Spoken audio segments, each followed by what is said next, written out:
Este é o Resumão News, o seu boletim de todas as manhãs. Como não podia ser diferente, começamos falando de política e o vídeo da reunião ministerial divulgado ontem. O ministro do STF, Celso de Mello, autorizou a divulgação do vídeo praticamente completo, sendo retiradas apenas partes em que foram falados de assuntos internacionais, principalmente sobre a China. Entre os pontos principais estão as falas do presidente Jair Bolsonaro no inquérito que trata de possível interferência na Polícia Federal. O ex-ministro Sérgio Moro afirma que o vídeo comprova as acusações. Já o presidente diz que o vídeo confirma que não houve interferências e que ele tratou de sua segurança pessoal, da família e de amigos.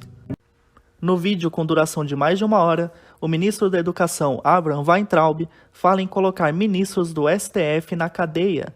A ministra dos Direitos Humanos, Damares Alves, fala em prender alguns prefeitos e governadores por abuso de autoridade. Outro que falou por bastante tempo foi o ministro da Economia, Paulo Guedes. O ministro disse que a China deveria financiar um plano Marshall para todo o mundo por conta da pandemia da Covid-19 e se mostrou totalmente contrário ao investimento de dinheiro público em obras e outras ações do programa Pró-Brasil, defendendo que o governo deve trabalhar para atrair o máximo possível de investimento privado, porque, segundo ele, o governo quebrou em todos os níveis, municipal, estadual e federal. Paulo Guedes também disse que com a consolidação do BNDES como um banco de desenvolvimento e da Caixa Econômica Federal como social, o Banco do Brasil deve ser privatizado. O presidente Bolsonaro pediu para tratar desse assunto somente em 2023. Em mais falas de Bolsonaro, ele defendeu novamente a liberação do porte de armas, dizendo que o povo armado jamais será escravizado. O presidente também xingou os governadores de São Paulo e Rio de Janeiro, respectivamente João Dória e Wilson Witzel, em críticas sobre a condução da crise do coronavírus. O vídeo completo da reunião você pode conferir no nosso site e no nosso canal do YouTube. Outros pontos importantes no tema de política são os seguintes. O governo brasileiro prorrogou por mais 30 dias a entrada de estrangeiros no país. Corrupção. No Rio de Janeiro, o Tribunal de Contas do Estado responsabilizou o ex-secretário de Saúde, Edmar Santos, pelo superfaturamento na compra de respiradores. Após a auditoria, o TCE sugeriu no inquérito que Edmar Santos seja obrigado a devolver 36 milhões de reais para os cofres do Estado. Enem. O Ministério da Educação prorrogou o prazo para inscrição no Exame Nacional do Ensino Médio. Agora, as inscrições serão encerradas às 23h59 da próxima quarta-feira, 27 de maio.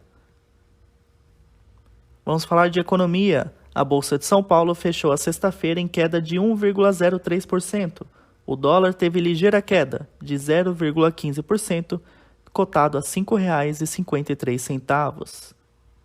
Auxílio emergencial. Em entrevista à Rádio Jovem Pan, o presidente Jair Bolsonaro disse que conversa com Paulo Guedes sobre a extensão do auxílio por pelo menos mais um mês. O presidente também falou que para uma possível quarta parcela, o valor de R$ 600 não poderá ser mantido e deve ficar entre R$ 300 e R$ 400. Já o presidente da Associação Brasileira de Bares e Restaurantes, Paulo Somuti, pediu que sejam prorrogadas as medidas implementadas pelo governo federal para a preservação de empregos, como a medida provisória 936. Segundo Paulo Somuti, uma nova onda de colapso da economia e empregos pode acontecer já na próxima semana, se as medidas não forem prorrogadas, pois mesmo quando o comércio reabrir, bares e restaurantes ainda levarão meses para voltarem ao seu funcionamento normal em questão de público e faturamento. Falência. A americana Hertz, gigante do ramo de aluguel de carros, pediu proteção contra a falência nos Estados Unidos. A empresa é mais uma entre tantas a realizar o pedido ao governo americano, devido aos efeitos da pandemia da Covid-19.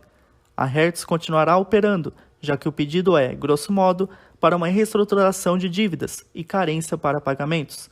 A empresa americana não tem participação na locadora brasileira Localiza Hertz. A Localiza comprou em 2016 as operações da Hertz no Brasil e, no acordo, pôde juntar os nomes das duas empresas. Crise em shoppings. A Associação Brasileira de Lojistas de Shopping informou que até o momento as lojas de shopping centers demitiram 120 mil pessoas por conta da quarentena provocada pela pandemia da Covid-19. A estimativa da associação é que somente em shoppings 15 mil lojas fechem as portas.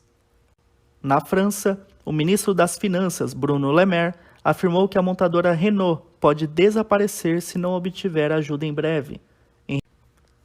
Na imprensa japonesa, a informação é que a Nissan, que há 20 anos forma uma aliança de desenvolvimento com a Renault, está considerando realizar até 20 mil demissões.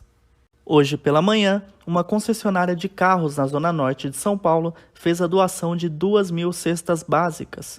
Uma fila de mais de 2 quilômetros se formou, com milhares de pessoas em busca de uma cesta. Agora vamos às últimas notícias sobre o coronavírus. O Brasil encerrou a sexta-feira com 330.890 casos confirmados de Covid-19. Foram 20.803 casos registrados de quinta para sexta. 21.048 pessoas morreram vítimas da doença, sendo 1.001 registros de quinta para sexta. O número de recuperados é de 135.430. No mundo, são 5.267.452 casos confirmados, 339.949 mortes, 2.086.375 recuperados. O Brasil é o terceiro país com mais casos, atrás apenas de Estados Unidos e Rússia. Em número de mortes, o Brasil é o sexto país com mais confirmações.